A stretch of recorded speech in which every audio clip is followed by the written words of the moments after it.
Hello students, welcome to my channel make class by Kaushik sir. तो नए objective questions के साथ हम लोग आए हैं। पार्ट 3 मैंने इसको बनाया है।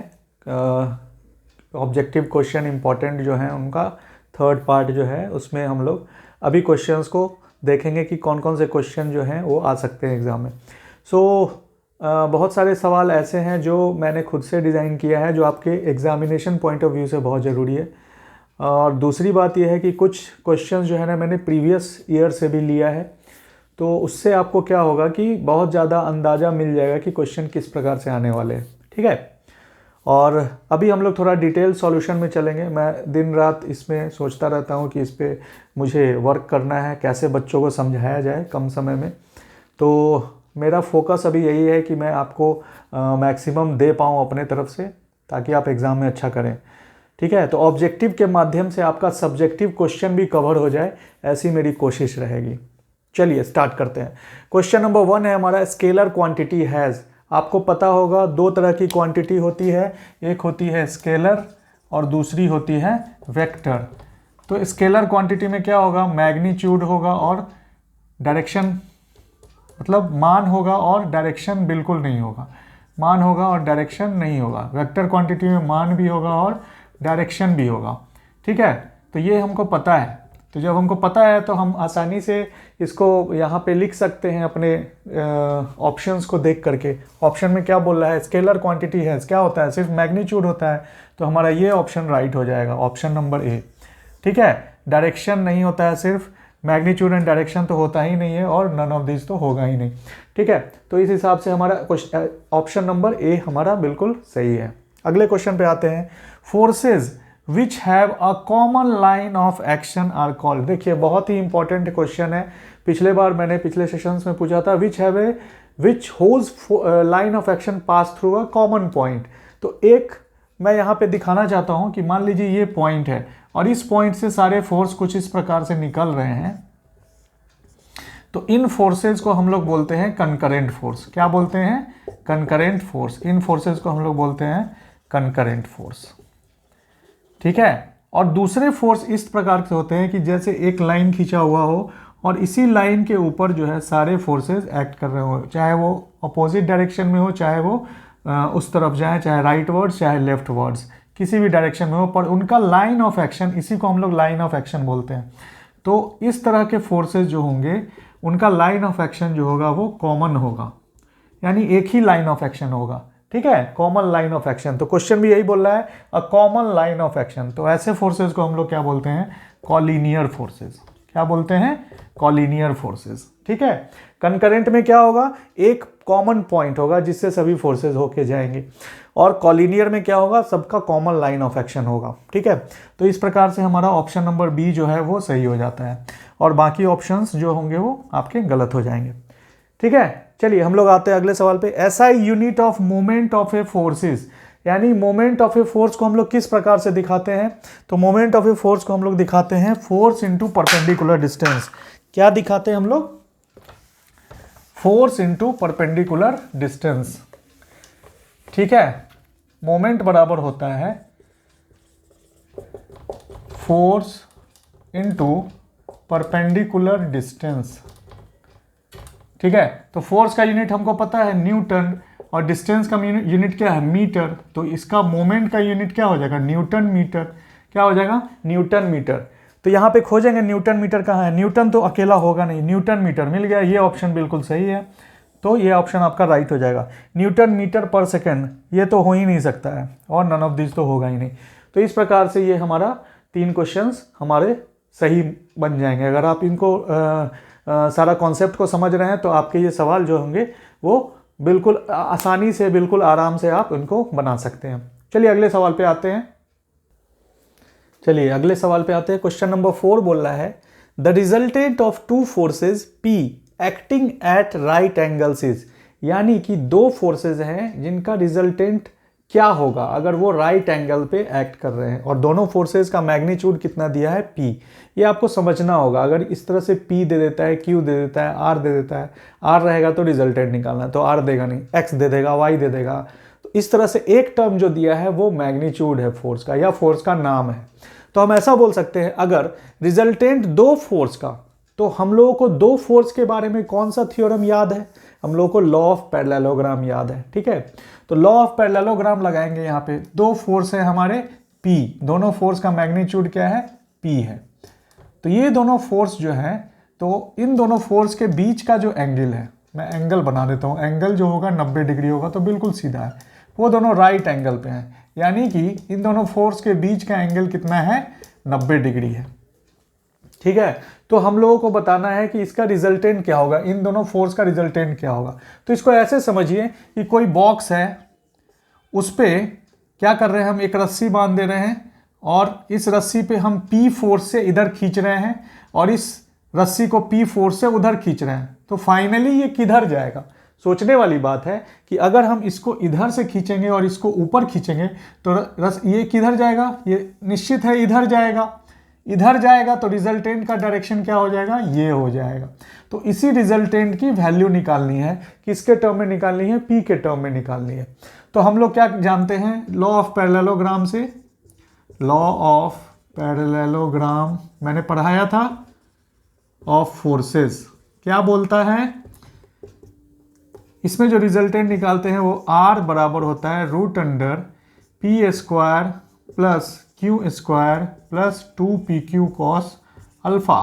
अल्फा जो हो गया वो P और Q के बीच का एंगल है। तो यहाँ पे P बराबर तो Q है, क्योंकि P और Q जो है दोनों जगह पे P ही दिया हुआ है, तो हम Q के जगह पे भी P डाल देते हैं, और P के जगह पे तो P रहेगा ही। तो P² प्लस P², फिर यहाँ पे 2P इंटू P, तो क्या हो जाएगा? P², और cos अल्फा, अल्फा के जगह पे क्या आएगा? 90 डिग्री आएगा, तो यहाँ 90 डिग्री डाल देंगे। ठीक है, तो कितना हो जाएगा? जोड़ो, √P² प्लस P² हो जाएगा 2P², और यहाँ 2P² cos 90। सो cos 90 का वैल्यू क्या होता है? cos 90 का वैल्यू होता है 0। तो cos 90 का वैल्यू जब 0 होता है तो ये टर्म हमारा क्या हो जाएगा? 0 हो जाएगा, ये हमारा 0 हो जाएगा, तो इसको हम लिखेंगे नहीं। अब हमारे पास बच गया √2P²। √2P² को हटाएंगे तो हो जाएगा √2P, P बाहर आ जाएगा हमारा, और √2 जो रहेगा वो ऐसा ही रह जाएगा। तो अब ऑप्शन में खोजेंगे कहाँ पे √2P है। यहाँ देखिए P/2 है, ये गलत हो जाएगा, 2P गलत हो जाएगा। कहाँ पे है? C ऑप्शन जो है √2P, ये आपका सही हो जाएगा, ये आपका गलत हो जाएगा। ठीक है, तो ये इस तरह से हम लोग क्वेश्चन को सॉल्व कर सकते हैं। समझ में आ गया? पैरेललोग्राम भी आपका रिकॉल हो गया फिर से। चलिए नेक्स्ट क्वेश्चन पे आते हैं। The SI unit of a couple is given by. SI unit couple का हम लोग किससे देते हैं? एक कपल जो होता है उसको, उसका SI यूनिट क्या होता है? तो कपल के बारे में हम जानते हैं। कपल मतलब क्या हो गया? एक घुमावदार टर्न जैसा ऐसा बीम के ऊपर बना हुआ रहता है, इसको हम लोग कपल बोलते हैं। अगर इस तरह से बना हुआ है तो इसको हम लोग बोलेंगे क्लॉकवाइज कपल, और अगर इस प्रकार बना हुआ है तो इसको बोलेंगे एंटी क्लॉकवाइज कपल। ठीक है, तो कपल जब टर्निंग मोमेंट देता है तो ये एक तरह से मोमेंट के इक्वल हो गया है ना। तो मोमेंट का यूनिट क्या था हमारा? न्यूटन मीटर था। तो इसीलिए कपल का यूनिट भी जो होता है वो होता है न्यूटन मीटर। कपल का यूनिट क्या होता है? Newton metre. खोजेंगे कहाँ पे है न्यूटन मीटर? यहाँ न्यूटन है, गलत। न्यूटन मीटर बिल्कुल सही है, ये ऑप्शन आपका बिल्कुल सही हो जाएगा। सी गलत हो जाएगा, न्यूटन सेकेंड, यूनिटलेस तो होता ही नहीं है। ठीक है, अगले में आते हैं। Coulomb friction is between. अब फ्रिक्शन की बात की जाए तो मैंने लॉज ऑफ कूलम फ्रिक्शन बताया था, आप लोग को याद होगा। लॉज ऑफ कूलम फ्रिक्शन क्या बोलता है कि बहुत सारे हैं, 3 लॉज हैं कूलम फ्रिक्शन के, 3 लॉज आते हैं। सो उन लॉज के हिसाब से फ्रिक्शन फोर्स जो होना चाहिए वो डायरेक्शन ऑफ मोशन के अपोजिट में एक्ट करना चाहिए। और भी कुछ कुछ लॉज थे फ्रिक्शन फोर्स के साथ, एक कोफिशिएंट ऑफ फ्रिक्शन का कुछ था कॉन्सेप्ट। तो कूलम फ्रिक्शन जनरली उसी फ्रिक्शन को बोलते हैं जिसके बारे में हम लोग पढ़ रहे हैं, जो फ्रिक्शन हम लोगों ने पढ़ा है। तो या किसके बीच होता है? क्या बोला? Is between electrically charge particle. क्या वो इलेक्ट्रिकली चार्ज पार्टिकल्स है? इलेक्ट्रिक के बारे में तो पढ़ना नहीं है, तो ये तो हमारा ऑप्शन जो होगा वो गलत हो जाएगा। दूसरा है सॉलिड्स एंड लिक्विड। क्या लिक्विड के बारे में पढ़ना है हम लोगों को? सॉलिड्स एंड लिक्विड के बारे में नहीं पढ़ना है, तो ये हमको, ये भी ऑप्शन गलत हो गया। ड्राई सर्फेसेस, सूखे हुए, सूखी सतह, सूखी सतह यानी खुरदरी सतह होगी तभी फ्रिक्शन डेवलप करेगा। फ्रिक्शन तो ऐसे आपका फ्लूइड में भी, लिक्विड में भी होता है, तो सॉलिड एंड लिक्विड इंटरफेस में ही होता है, पर वो आगे की चीज़ है, वो हम लोग फ्लूइड मैकेनिक्स वगैरह कॉन्सेप्ट में पढ़ सकते हैं। बट यहाँ पे जब जनरल मैकेनिक्स पढ़ रहे हैं तो हम फोर्स की बात देखेंगे। सो ड्राई सरफेस जो है वो सही हो जाएगा, नन ऑफ दीज जो होगा वो गलत हो जाएगा। ठीक है, इस प्रकार से हम लोग इस क्वेश्चन को अटेम्प्ट कर सकते हैं। चलिए नेक्स्ट क्वेश्चन पे आते हैं। नेक्स्ट क्वेश्चन, क्वेश्चन नंबर 7, तो बोल रहा है क्या, when in a machine its mechanical advantage is equal to its velocity ratio then the machine is called. जब किसी मशीन में मैकेनिकल एडवांटेज जो है वेलोसिटी रेशियो के बराबर हो जाती है तो मशीन को क्या कहते हैं। ठीक है, तो अब आपको सोचना ये है, यहाँ पे दो बातों का जिक्र किया जा रहा है। एक है हमारा मैकेनिकल एडवांटेज और दूसरा है हमारा वेलोसिटी रेशियो। तो जब भी मैकेनिकल एडवांटेज और वेलोसिटी रेशियो की बात की जाएगी तो आपको सीधा सोचना है एफिशिएंसी के बारे में। क्या सोचना है? एफिशिएंसी, यानी क्षमता, मशीन की क्षमता, जिसको हम लोग डिफाइन करते हैं मैकेनिकल एडवांटेज बट्टे वेलोसिटी रेशियो इंटू 100% के लिए हो जाता है। ठीक है, तो अब यहाँ पे क्या है, मैकेनिकल एडवांटेज किसके बराबर हो जा रहा है? वेलोसिटी रेशियो के बराबर हो जा रहा है। तो मैकेनिकल एडवांटेज जब वेलोसिटी रेशियो के बराबर हो जा रहा है तो क्या होगा, यहाँ mechanical advantage velocity ratio cut जाएगा, यहाँ बचेगा 1। जो 1 बचेगा, देखिए यहाँ पे बचेगा 1, मैं इधर से दिखाता हूँ, तो 1 बचेगा तो 1 इंटू 100 बराबर कितना हो जाएगा? 100%। अब आप ये बोलिए, वैसी मशीन जिसकी एफिशिएंसी 100% हो, उस मशीन को हम लोग क्या बोलते हैं? जिसकी क्षमता 100% है, जिसको हम लोग ये मान सकते हैं कि उसके अंदर कोई एरर नहीं है, बिल्कुल 100% हम लोगों को रिजल्ट दे रहा है, तो वैसे मशीन को हम लोग बोलते हैं आइडियल मशीन। मैंने पिछले लेक्चर्स में भी बताया था, जिसकी भी क्षमता जो है 100% आ जाती है उसको हम लोग आइडियल मशीन बोलते हैं। ऐसा जनरली होता नहीं है, क्योंकि मशीन में बहुत सारे एरर्स होते हैं, त्रुटियां होती हैं। त्रुटियां इसीलिए होती हैं क्योंकि कहीं ना कहीं ह्यूमन एरर है, कहीं मान लीजिए मिसमैच है किसी भी चीज़ में, तो इस वजह से जो है आपका त्रुटि निकल के आता है। तो कोई भी मशीन हमारा आइडियल नहीं होता है, पर यदि मैकेनिकल एडवांटेज वेलोसिटी रेशियो बराबर है तो आपका मशीन आइडियल होता है। तो यहाँ पे जो है रिवर्सिबल नहीं होगा, गलत, सेल्फ लॉकिंग नहीं होगा, इसके लिए दूसरा टर्म है एफिशिएंसी ग्रेटर देन 50% होना चाहिए। आइडियल बिल्कुल सही होगा, ये ऑप्शन आपका सही हो गया, नन ऑफ दिस जो नहीं होगा। ठीक है, समझ गए? चलिए अगले में आते हैं। The centre of gravity of plane lamina, क्या बोल रहा है? Centre of gravity of plane lamina is not at its geometrical centre if it is. क्या बोल रहा है कि सेंटर ऑफ ग्रेविटी किसी प्लेन लैमिना का, प्लेन लैमिना, प्लेन की बात हो गई तो हम लोग क्या समझेंगे, प्लेन में क्या क्या आता है? सर्किल, रेक्टेंगल, स्क्वायर, ट्रायंगल, ये सब आता है। ठीक है, तो बोल क्या रहा है, सेंटर ऑफ ग्रेविटी किसी प्लेन लैमिना का अगर उसके ज्योमेट्रिकल सेंटर पे नहीं है। अब हम बात करते हैं ज्योमेट्रिकल सेंटर क्या होता है और सेंटर ऑफ ग्रेविटी क्या होता है।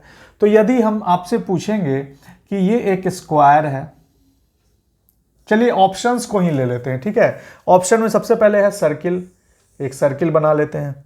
स्क्वायर है तो स्क्वायर बना लेते हैं, स्क्वायर में चारों भुजा जो होती है वो बराबर होती है। राइट एंगल ट्रायंगल में जो दो साइड्स होते हैं उनके बीच का एंगल जो होता है वो होता है 90 डिग्री का। और चौथा ऑप्शन नन ऑफ दिस। ये 3 हो गया, तो एक हो गया सर्किल, एक हो गया स्क्वायर, एक हो गया राइट एंगल ट्रायंगल। ये 3 ऑप्शंस हैं। अब आपको देखना क्या है इसमें कि ज्योमेट्रिकल सेंटर और सेंटर ऑफ ग्रेविटी जो है वो कौन से फिगर में मैच नहीं कर रहा है। यही ना बोल रहा है, the centre of gravity of plane lamina is not at its geometrical centre. ठीक है, वो ज्योमेट्रिकल सेंटर पे नहीं आ रहा है सेंटर ऑफ ग्रेविटी। तो अगर हम बात करें सेंटर की, सर्किल के सेंटर की, तो वो कहाँ पे है? बिल्कुल इसके बीचों बीच। और यदि सेंटर ऑफ ग्रेविटी की बात करते हैं तो वो भी यहीं पे होता है जहां पे इसका पूरा मास कंसंट्रेटेड है। सेंटर ऑफ ग्रेविटी का मतलब क्या है?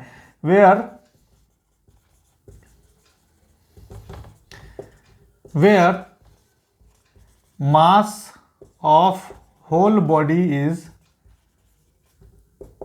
कॉन्सेंट्रेटेड। मतलब कि अगर हम इसके सेंटर पे, इसको सेंटर मान करके इसको ऑब्जर्व करें तो इस पूरे बॉडी का जो वेट है, मास है, वो इसके तरफ कंसंट्रेटेड है। कंसंट्रेटेड का मतलब हम यहां से उठाएंगे तो हमको एग्जैक्ट मास इसका पता चल जाएगा। ठीक है, तो ये आपका सेंटर ऑफ ग्रेविटी कहलाता है। तो यहां जहां सेंटर है वहीं पे सेंटर ऑफ ग्रेविटी है। ठीक है, अगर स्क्वायर की बात करें तो ये ऑप्शन आपका गलत हो जाएगा। इसमें पूछ रहा है जो नहीं होगा, तो ये ऑप्शन आपका गलत हो गया। स्क्वायर पूछ रहा है, स्क्वायर में देखिए सेंटर कहाँ होता है, बीचों बीच होता है। अगर हम दोनों डायगोनल्स को मिलाएंगे तो क्या होगा, स्क्वायर का बीचों बीच ये सेंटर होगा। और असल में सेंटर ऑफ ग्रेविटी भी उसी पॉइंट को हम लोग बोलते हैं जहां पे दोनों डायगोनल्स मीट करें, दोनों डायगोनल्स मिले, या फिर दोनों बाइसेक्टर्स मिले, यानी दोनों साइड से इस प्रकार से अगर मिल रहा है तो वो होगा। ये भी आपका सेंटर ऑफ ग्रेविटी जो है सेंटर पे मैच कर रहा है, तो ये ऑप्शन भी आपका गलत हो जाएगा। अब आ जाते हैं हम लोग राइट एंगल ट्रायंगल पे। तो राइट एंगल ट्रायंगल में अगर बनाना होगा सेंटर तो कैसे बनाएंगे, तो एग्जैक्टली सेंटर हो सकता है कि यहाँ पे आए, सेंटर हो सकता है यहाँ पे आए, ये हमको पता नहीं है। पर सेंटर ऑफ ग्रेविटी जो होता है उसको डिफाइन किया जा सकता है, वो कुछ इस प्रकार का होता है जहां तीनों आपके साइड्स पे आके मिलेंगे, बाइसेक्टर्स या मीडियन, ठीक है। तो ये इसका सेंटर ऑफ ग्रेविटी होता है। तो ये आपका डिसाइड नहीं है कि ये कहां पे होगा। इस प्रकार से सेंटर ऑफ ग्रेविटी और सेंटर जो राइट एंगल ट्रायंगल का होता है वो अलग अलग होता है, एक जगह पे नहीं होता है। तो ये ऑप्शन आपका सही हो जाएगा, इसीलिए हम लोग ऑप्शन सी को लेकर के चलेंगे। मैं सेंट्रॉइड सेंटर ऑफ ग्रेविटी पे डिटेल लेक्चर बनाने की कोशिश करूंगा तो आपका ज़्यादा कॉन्सेप्ट अच्छे से क्लियर हो जाएगा। पर अभी जो मैंने बताया है उन सबको आप ध्यान में रखते चलें, ठीक है, ताकि एग्जाम में अभी आपका कुछ छूटे नहीं। मैं एकदम 100% आपको 100 आउट ऑफ 100 दिलवाने की कोशिश करूंगा। अगर 70 मार्क्स है तो 70 आउट ऑफ 70 लाने की कोशिश करूंगा। मेरी कोशिश ये रहेगी, एक भी नंबर छूटना नहीं चाहिए, ठीक है। चलिए क्वेश्चन नंबर 9 पे आते हैं। Which of the following is a scalar quantity. चलिए अब बताइए स्केलर क्वांटिटी हमारा कौन सा है। 4 चीज दिया है, velocity, acceleration, force, none of these. तो स्केलर क्वांटिटी का मतलब क्या होता है, स्केलर क्वांटिटी का मतलब होता है जिसमें सिर्फ और सिर्फ मान हो, जिसमें क्या हो, सिर्फ और सिर्फ मान हो। तो चारों ऑप्शंस देखते हैं। वेलोसिटी, वेलोसिटी में मान होता है तो दिशा भी होती है, तो ये आपका ऑप्शन जो होगा वो गलत हो जाएगा। एक्सेलरेशन, इसमें भी मान होगा तो दिशा भी होगी। फोर्स, फोर्स तो आपका वेक्टर क्वांटिटी है, ये भी गलत हो गया। तो बचा कौन सा, नन ऑफ दीज। तो ऑप्शन जो हो जाएगा डी। फर्स्ट टाइम आपका नन ऑफ दीज ऑप्शन आ रहा है, तो ये भी बहुत जरूरी ऑप्शन है। अगर आप इसको नहीं कंसीडर करते हैं तो हो सकता है कि आपका क्वेश्चन गलत हो जाए, ठीक है। चलिए हम लोग अगले सवाल की ओर आते हैं। क्वेश्चन नंबर 10 पे आते हैं। क्वेश्चन नंबर 10 क्या बोलता है कि फ्रिक्शन में भी, फ्रिक्शन क्या हो सकता है, कितने प्रकार के। एक है हमारा स्टैटिक, स्लाइडिंग, रोलिंग या all of the above. Static friction भी होता है हमारा, हमें पता है। स्लाइडिंग फ्रिक्शन भी होता है, जब स्लाइड करता है तो उस वक्त स्लाइडिंग फ्रिक्शन होता है। रोलिंग फ्रिक्शन भी होता है, जब रोल करता है कोई भी चीज़, है ना, उसको भी रोलिंग फ्रिक्शन बोलते हैं। And all of the above. तो हमारा ये जो चौथा ऑप्शन है ये हमारा सही हो जाएगा, all of the above. Sliding friction is, next question है स्लाइडिंग फ्रिक्शन इज। यहां देखिए स्लाइडिंग और रोलिंग की बात हुई थी, अब अगला सवाल आ गया। Sliding friction is dash rolling friction, यानी स्लाइडिंग फ्रिक्शन जो है क्या वो लेस देन होता है रोलिंग फ्रिक्शन से, क्या वो मोर देन होता है रोलिंग फ्रिक्शन से, क्या वो बराबर होता है रोलिंग फ्रिक्शन से, इक्वल टू, या फिर सभी, लेस देन भी होगा, मोर देन भी होगा और बराबर भी होगा। तो देखते हैं, समझते हैं। स्लाइडिंग फ्रिक्शन का मतलब क्या हो गया, कोई सरफेस है और उस पर कोई बॉडी जो है वो घसीट रहे हैं, हम लोग ऐसे खींच रहे हैं, घसीटना इसको बोलते हैं, स्लाइड करना। सो स्लाइड, फिसलना, घसीटना, ये स्लाइडिंग आ गया। तो ऐसे केस में जो फ्रिक्शन फोर्स होता है वो रोलिंग फ्रिक्शन के मुकाबले कम होगा या ज़्यादा होगा। मान लीजिए रोलिंग फ्रिक्शन ये है, ये गोल सा है कोई मटेरियल और ये ऐसे करके घूम रहा है इस सरफेस पे, ऐसे ऐसे घूम के आगे बढ़ रहा है, ठीक है। तो ये दो कंडीशन है, एक हमारा स्लाइडिंग है, दूसरा हमारा रोलिंग है। तो आप ये बताइए कि इस वाले में फ्रिक्शन अधिक लगेगा या इस वाले में फ्रिक्शन अधिक लगेगा। सोचने वाली बात है। तो ऑब्वियस सी बात है कि स्लाइडिंग में जो है फ्रिक्शन अधिक लगेगा रोलिंग के मुकाबले, क्योंकि रोलिंग क्या है, इसमें ग्रिप किसी एक पॉइंट पे लग रहा है। तो एक पॉइंट पे लग रहा है तो फ्रिक्शन की वैल्यू जो है वो कम हो जाती है। यहाँ पे पूरा एक सरफेस लग रहा है, ठीक है। इसी को यदि आप खींचेंगे, घसीटेंगे तो ऑब्वियसली पॉइंट एक ही है, पर ये घसीटने की वजह से फोर्स अधिक बढ़ जाता है और फ्रिक्शन फोर्स इसी वजह से हमारा बढ़ जाता है, क्योंकि फ्रिक्शन फोर्स अल्टीमेटली उस फोर्स के बराबर होता है जिस फोर्स से हम उसको खींच रहे हैं, ठीक है। तो यहाँ पे ये वाला फोर्स और ये वाला फोर्स, इन दोनों फोर्स में कौन सा फोर्स बड़ा होगा, ऑब्वियसली ये फोर्स बड़ा होगा। ज़्यादा अधिक मेहनत करना पड़ेगा इसको खींचने के लिए, तो फोर्स अधिक लगाना होगा। इसको खींचने के लिए फोर्स कम लगाना होगा। और इसका सिंगल पॉइंट ऑफ कांटेक्ट है, ये भी आप ध्यान में रखेंगे। तो यहाँ पे स्लाइडिंग फ्रिक्शन जो है वो रोलिंग फ्रिक्शन से बड़ा हुआ, यानी मोर देन हुआ। तो आंसर हमारा कहाँ है, मोर देन, यहाँ है option number B, more than जो है वो हमारा सही हो जाएगा। Sliding friction is more than rolling friction. चलिए आते हैं आगे, हमारा लामीज थ्योरम, हमारा फेवरेट। लामीज थ्योरम के बारे में हम लोगों ने बात नहीं की थी। लामीज थ्योरम जो है 3 फोर्सेज की वजह से होता है, जिससे हम लोग रिजल्टेंट निकालते हैं, मैंने पढ़ाया था। सो लामीज थ्योरम को हम लोग क्या बोलते हैं, क्या कॉन्सेप्ट होता है लामीज थ्योरम में? अगर 3 फोर्स एक जगह पे एक्ट कर रहे हैं कुछ इस प्रकार से, मान लीजिए कोई बॉल है लटका हुआ, मैंने बताया भी था, इसका 10 न्यूटन वजन है, और बाकी ये दोनों स्ट्रिंग्स के साथ अटैच है, यानी कि छत पे आपने क्या किया, एक तरफ रस्सी बांध दिया, दूसरे तरफ रस्सी बांध दिया, और बीच से एक बल्ब लटका दिया है जो प्रकाश दे रहा है। तो इन दोनों स्ट्रिंग्स में जो है आपको वैल्यू निकालना है, पी और क्यू रहता था। तो क्या करते थे, इसके बीच का अगर एंगल हमें पता है, मान लीजिए ये अल्फा है, ये हमारे बीटा है, और ये हमारा गामा एंगल निकलता है, तो हम क्या करते थे, P upon sine alpha is equal to Q upon sine beta is equal to R upon sine gamma.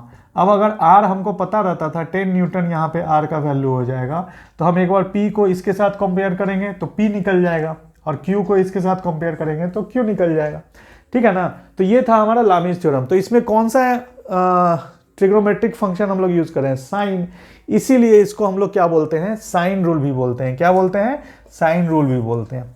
बहुत सारे जगह पे जब आप इंजीनियरिंग नहीं कर रहे हैं, जब आप 10th और बेसिक लेवल में पढ़ते हैं, तो साइन रूल पढ़ाया जाता है वहाँ फिजिक्स में, ठीक है। तो वो आगे चल के अल्टीमेटली लामीज के द्वारा ही दिया गया था, so it is called Lami's theorem, ठीक है। चलिए अगले क्वेश्चन की ओर आगे बढ़ते हैं हम लोग। नेक्स्ट क्वेश्चन पे आते हैं। क्वेश्चन नंबर हमारा 13 है। क्या बोल रहा है, सपोर्ट ऑफ ए बीम में बी, यानी कोई बीम पे हम लोग किस प्रकार से सपोर्ट कर सकते हैं। तो यहाँ पे देखिए, roller, hinge, fixed, all of the above. बहुत ही सिंपल सा क्वेश्चन है। रोलर सपोर्ट भी होता है, हिंज सपोर्ट भी होता है, फिक्स सपोर्ट भी होता है, तीनों सपोर्ट्स होता है। So all of the above जो होगा वो हमारा सही हो जाएगा, ठीक है। चलिए आते हैं हम लोग। Coefficient of friction is the ratio of, अब पूछ रहा है कोफिशिएंट ऑफ फ्रिक्शन। हमें पता है कोफिशिएंट ऑफ फ्रिक्शन किससे डिनोट करते हैं, म्यू से। तो जो हम लोग कूलम्स लॉ ऑफ फ्रिक्शन पढ़ रहे थे, वहाँ पे हमारा कूलम्स लॉ ये बोलता है कि जो कोफिशिएंट ऑफ फ्रिक्शन होगा वो किसके बराबर होगा, mu is equal to F upon R. तो ये जो एफ है ये हमारा लिमिटिंग फ्रिक्शन होता है। कौन सा फ्रिक्शन होता है, लिमिटिंग फ्रिक्शन। और आर जो होता है वो होता है रिएक्शन फोर्स या नॉर्मल रिएक्शन, और नॉर्मल रिएक्शन, ठीक है। तो आप देख सकते हैं किसका किसका रेशियो हुआ, limiting friction to the reaction force और नॉर्मल रिएक्शन। तो खोजेंगे friction force to reaction force between two contact surface. Friction force भी हम लोग ले सकते हैं, पर यहाँ फ्रिक्शन फोर्स नहीं लेना है। सेकेंड वाला जो सही है, कूलम्स लॉ ऑफ फ्रिक्शन के हिसाब से कुछ सिद्धांत बनाया है, उसमें बोल रहा है limiting friction to normal reaction, बोल रहा है limiting friction to normal reaction between two contact surfaces. दो कॉन्टैक्ट सर्फेसेस के बीच में जो लिमिटिंग फ्रिक्शन होगा और जो नॉर्मल रिएक्शन लगेगा, उनका रेशियो कहलाता है हमारा कोफिशिएंट ऑफ फ्रिक्शन। तो ये वाला ऑप्शन जो होगा वो हमारा सही कहलाएगा, ठीक है। चलिए अगला आते हैं 15 number. The centre of gravity of A solid right circular cone lies on the axis at a height. क्या बोल रहा है, centre of gravity of A solid right circular cone. अब हम इतना हौच-पौच हो जाए दिमाग में, सबसे पहले हम लोग इसमें से कुछ कुछ टर्म्स को बाहर निकालेंगे। बहुत ज़्यादा कन्फ्यूजन हो जाए, जो हिंदी मीडियम के छात्र हैं उनको होता है, मैं समझ सकता हूँ। तो हम लोग क्या करेंगे, उसमें से जो इंपॉर्टेंट चीज़ है उसको बाहर निकालेंगे। क्या बोल रहा है, सेंटर ऑफ ग्रेविटी, इसको दिमाग में रखेंगे, सेंटर ऑफ ग्रेविटी को अंडरलाइन करेंगे। फिर क्या बोल रहा है, solid right circular cone, solid right circular cone, मैं इसके बारे में बताऊंगा फिर। Lies on the axis at a height, पूछ रहा है उसका लाइज कौन से एक्सिस पे होगा, कितने हाइट पे होगा, ठीक है, ये आपसे पूछ रहा है। तो आपको ये समझना है, जब भी सेंटर ऑफ ग्रेविटी की बात होगी तो हम लोग प्लेन फिगर की बात नहीं करेंगे, सॉलिड फिगर की बात करेंगे, ठोस जिसका कुछ वजन है, कुछ वॉल्यूम है, ठीक है।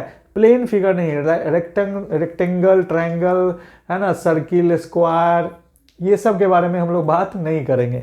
वैसे चीज़ों की बात करेंगे जिसका कुछ ना कुछ वजन है। तो सॉलिड मतलब क्या हुआ, ठोस। Right circular cone. Right circular cone का मतलब हो गया उसकी भुजाएं जो हैं वो एक सर्कुलर कोन के हिसाब से एक दूसरे के साथ लगी हुई हैं। अब इसको हम लोग कैसे बनाएंगे? जो हम लोग दिवाली में पटाखे जलाते हैं ना, उसमें एक होता है त्रिकोण टाइप का, शंकु बोलते हैं हम लोग उसको नॉर्मल अपने भाषा में। तो वो कुछ इस प्रकार का दिखता है, ठीक है, वो कुछ इस प्रकार का दिखेगा, ठीक है। अब मान लीजिए कि ये पोर्शन आपको दिखाई नहीं दे रहा है। पहले हम लोग क्या करते हैं, ये पोर्शन आपको दिख नहीं रहा है, तो कुछ इस प्रकार का आपको दिखेगा। ये आपका गोल है, तो गोल है तो मैं उस तरफ के लिए भी ले जाता हूं, इसको डॉट डॉट से दिखा देते हैं, ठीक है। अब ये गोल सा है, अगर इसको हम ऐसे उठा के देखेंगे तो ये बिल्कुल ऐसा दिखेगा, ठीक है। और जब हम इसको आगे गिरा के देखेंगे तो ये कुछ इस प्रकार का दिखेगा, एक पॉइंट, ठीक है। तो ये बैक व्यू हो गया, ये फ्रंट व्यू हो गया, समझ रहे हैं बात को। तो अब हम लोग बात करेंगे, इसको मैं हटा देता हूं, ये मोर कंफ्यूजिंग नहीं करना है। ये हो गया आपका सॉलिड राइट सर्कुलर कोन। अब इसका पूछ रहा है क्या, सेंटर ऑफ ग्रेविटी। सिर्फ दिमाग में यही रखना है, सेंटर ऑफ ग्रेविटी कहां पे होगा। तो इस नीचे वाले पोर्शन को हम लोग क्या बोलते हैं, बेस बोलते हैं। क्या बोलते हैं, बेस। अगर आप इसमें देखिएगा ऑप्शन में तो क्या लिख रहा है, सब जगह क्या लिख रहा है, बेस है, सब जगह बेस लिख रहा है। तो पहचानना जरूरी है कि बेस कहां पे है, नीचे की ओर बेस है। तो इस बेस पे, बेस यानी कि जहां पे वो रखा रहेगा। अब इस पूरे बॉडी का कुछ ना कुछ वजन होगा, इसका वजन कहां पे रहता है, तो बिल्कुल सेंटर ऑफ ग्रेविटी इसका कुछ ना कुछ तो होगा ही। तो हम लोग कहां मानते हैं, मान लीजिए इसकी रेडियस जो त्रिज्या है वो r है, और इसका हाइट यानी ऊंचाई जो है इसके रेडियस से ये वाली ऊंचाई, ये हम लोग मान के चलते हैं h। क्या मान के चल रहे हैं, h। तो जो सेंटर ऑफ ग्रेविटी होता है वो होता है नीचे से, जो हाइट होगी उसकी वो हो जाएगी h/4। क्या हो जाएगी, h/4।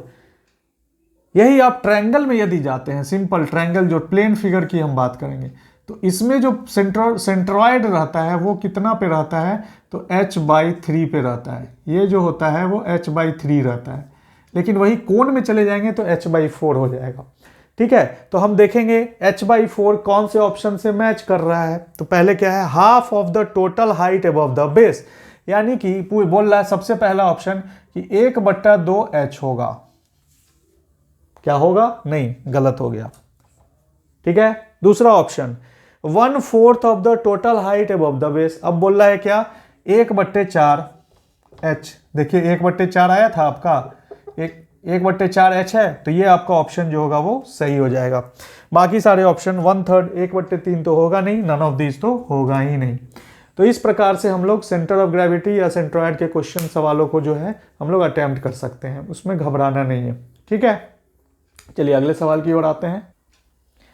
चलिए नेक्स्ट क्वेश्चन जो है हमारा, क्वेश्चन नंबर 16 पे आते हैं। क्या बोल रहा है, the efficiency of a differential wheel and axle will be less when diameter of the wheel is.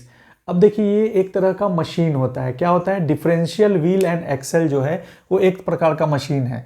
ये डिफरेंशियल व्हील एंड एक्सल, जैसे हम लोग सिंपल स्क्रू जैक पढ़ रहे हैं वैसे ही हमारा डिफरेंशियल व्हील एंड एक्सल है, पर इसका मैकेनिज्म थोड़ा अलग हो जाता है। मैं इसको अभी थोड़ा सा डीप में समझाना चाहता हूं, तो थोड़ा समय लगेगा, आप इस पर ध्यान दें। क्या बोल रहा है कि डिफरेंशियल व्हील और एक्सल का एफिशिएंसी क्या होगा, क्षमता जो होगी वो सारे मशीन्स की सेम होंगी। Mechanical advantage upon velocity ratio into 100, ठीक है, क्षमता सेम होगी। तो अब आ जाता है बात कि मैकेनिकल एडवांटेज इसमें क्या होगा। तो सबसे पहले एक छोटा सा मैं डायग्राम बना देता हूँ डिफरेंशियल व्हील एंड एक्सल का, फिर उसके बाद समझते हैं। ये होता क्या है, एक समझ लीजिए कि एक पुल्ली है, उसके साथ एक और कनेक्टेड पुल्ली है और एक और कनेक्टेड समझ लीजिए पुल्ली टाइप का है, सब अटैच्ड रहता है। तो ये डिफरेंशियल, मैं पहले व्हील एंड एक्सल को समझाता हूँ। ये आपका कहलाता है व्हील और ये जो दोनों है वो आपके कहलाते हैं एक्सल, ठीक है।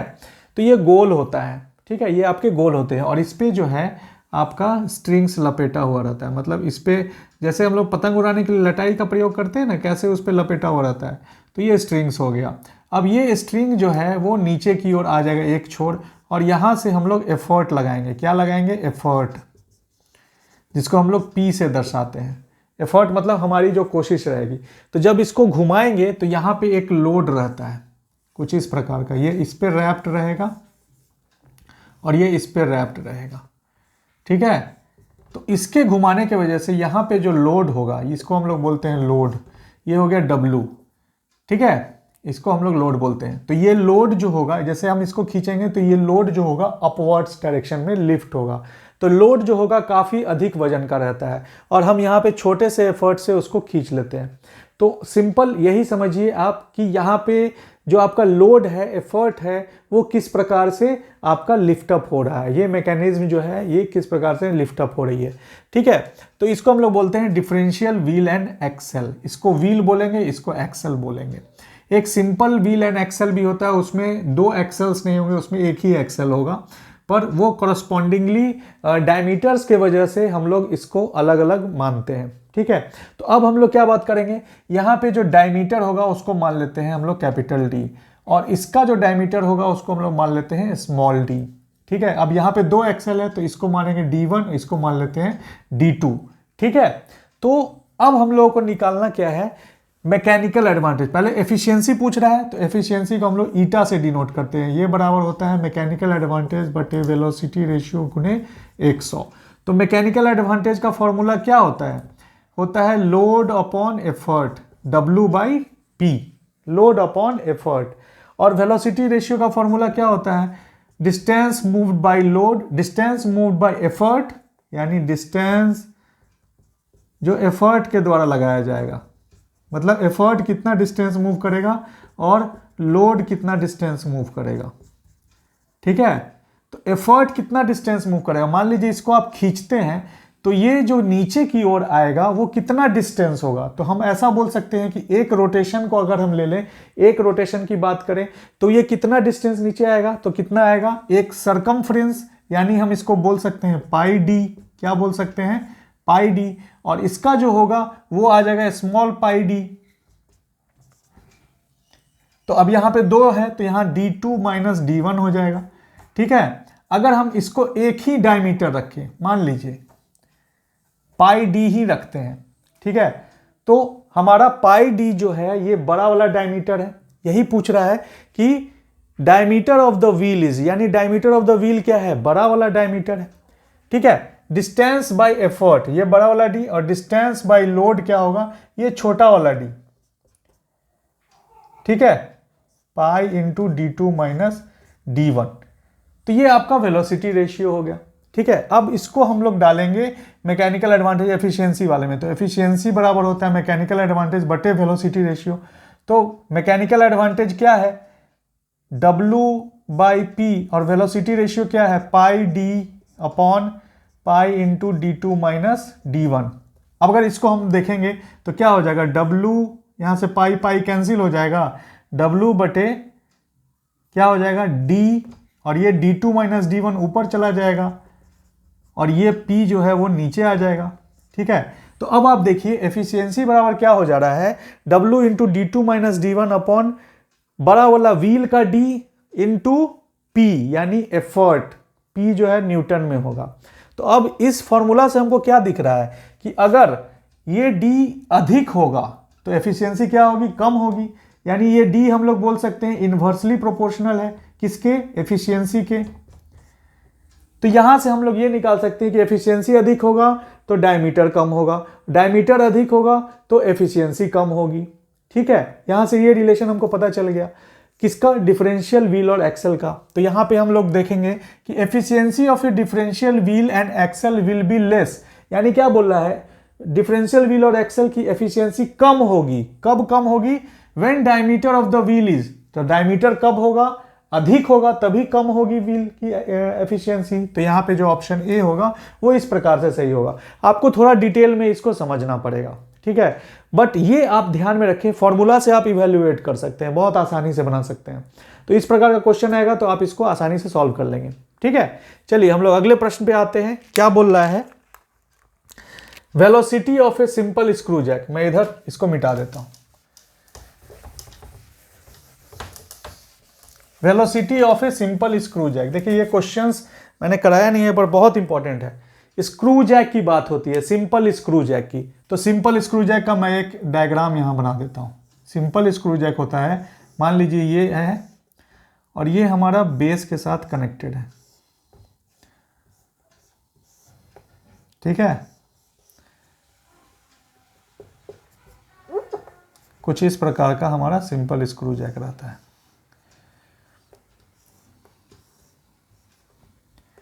ठीक है।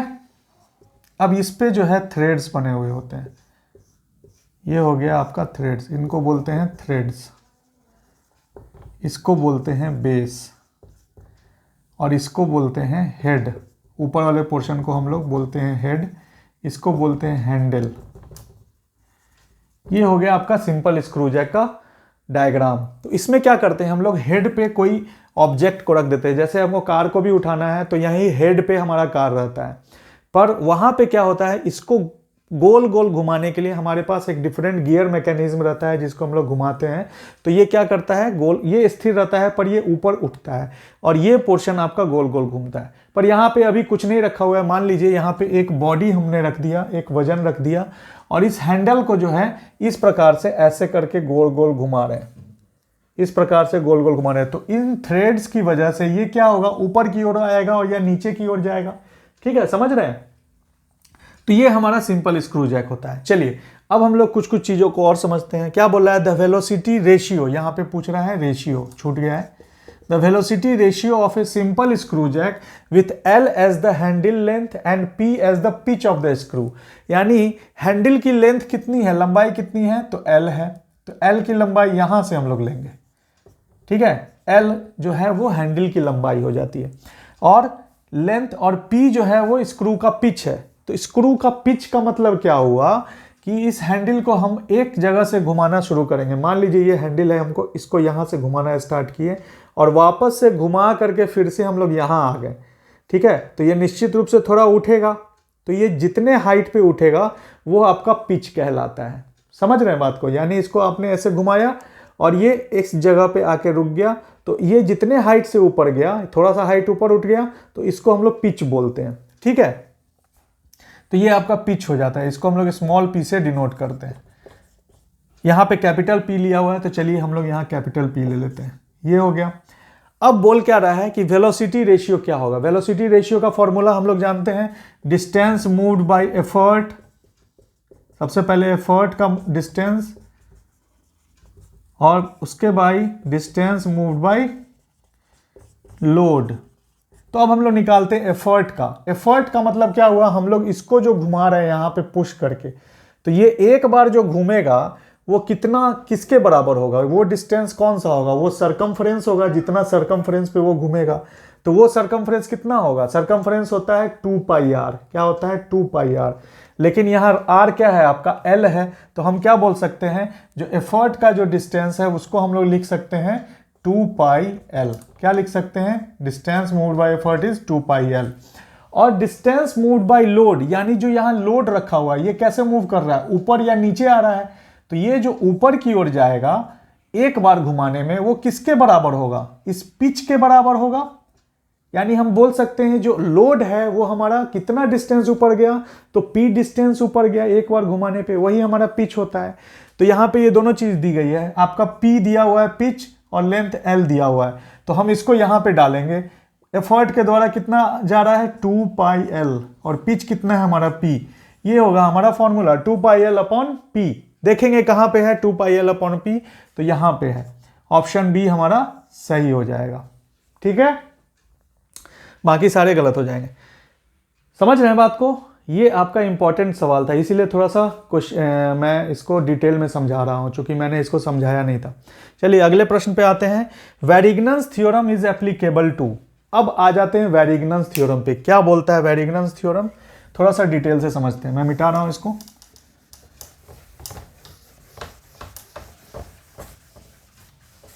प्रश्न ऐसे बहुत ही सीधा सा है, वेरिग्नन्स थ्योरम कहाँ कहाँ अप्लाई होता है, कोप्लानर पे, नॉन कोप्लानर पे, बोथ ए एंड बी पे, या नन ऑफ दिस पे। तो इसका आंसर जो होगा वो कोप्लानर होगा। क्यों होगा, इसीलिए मैं समझाना चाह रहा हूं कि इसमें हम लोग मोमेंट की बात करते हैं, यानी algebraic sum of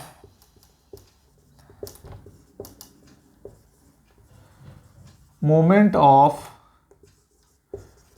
all forces about a point is equal to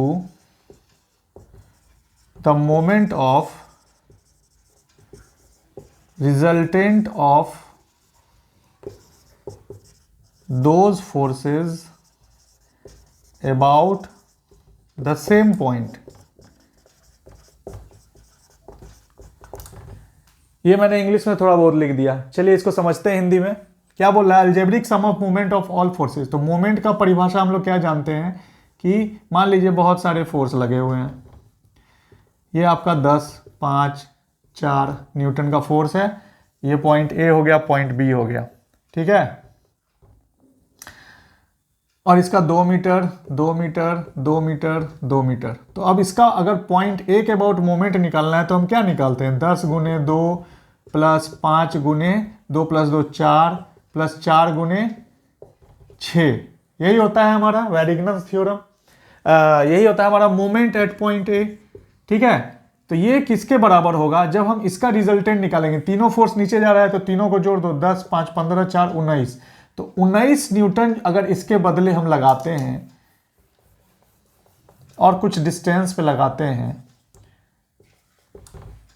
तो इसका जो मोमेंट होगा, मोमेंट एट ए 19 गुने, ये आप जो लिए 10 दूना 20, 20 20 24, 40 और 24, ये होगा 64 न्यूटन मीटर, 64 न्यूटन मीटर। ये 3 फोर्स मिला करके था, और ये सिंगल फोर्स जो है उतना ही दे देगा। 19 इंटू जो भी डिस्टेंस निकलेगा वो बराबर होना चाहिए 64 न्यूटन मीटर के, ठीक है। वैरिग्नस थ्योरम यही बोलता है कि अगर सारे फोर्स एक पॉइंट के अबाउट मोमेंट लगा रहे हैं तो उन सारे फोर्सेस का जो रिजल्टेंट होगा ना, वो भी उसी मोमेंट के इक्वल होगा जो सारे फोर्स मिलकर के लगा रहे हैं उस पॉइंट के अबाउट, ठीक है। सिंपल सा है, मैंने इसके बारे में डिटेल में लेक्चर भी लिया है पहले, आप इसको समझ सकते हैं अच्छे से।